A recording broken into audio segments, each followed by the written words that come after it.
שתלה עצים הענבים, יצאו מיפו על סוסים, חמשת הרוכבים, שטמפר וגוטמן וזרח תענה, ויואל מוישה סלומון עם חרב באפלה. איתם רחב מזרקי הדוקטור הכסוף, לאורך הירקון הרוח שר מקנה הסוף. ליד אולמס הם חלום בלב ביצות וסבך, ועל גבעה קטנה טיפסו לראות את הסביבה.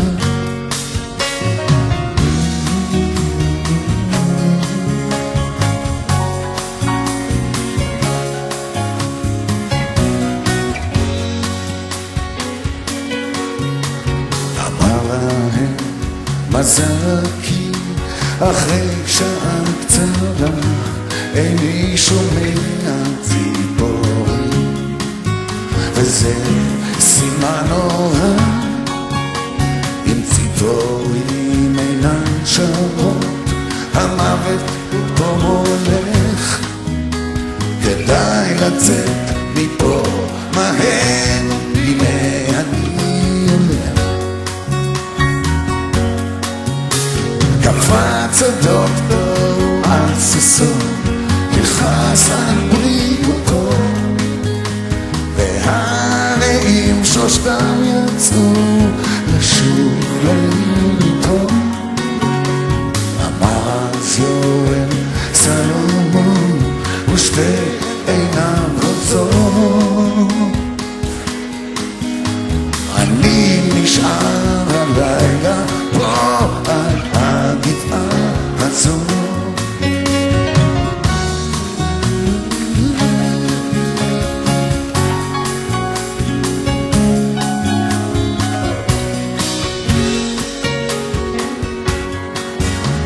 והוא נשאר על הגבעה, ובחצות האור פתאום צמחו לסלומון כנפיים של ציפור.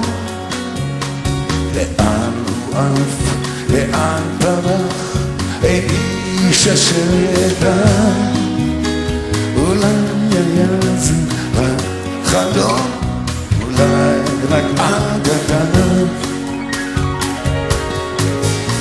אך שהבוקר שוב עלה מעבר להרים, העמק ההוא מינה ציוץ של ציפורים, ויש אומרים כי עד היום לאורך הירקון, כן, הציפורים שרות על יואל מוישה סלומון. הציפורים שרות על יואל מוישה סלומון.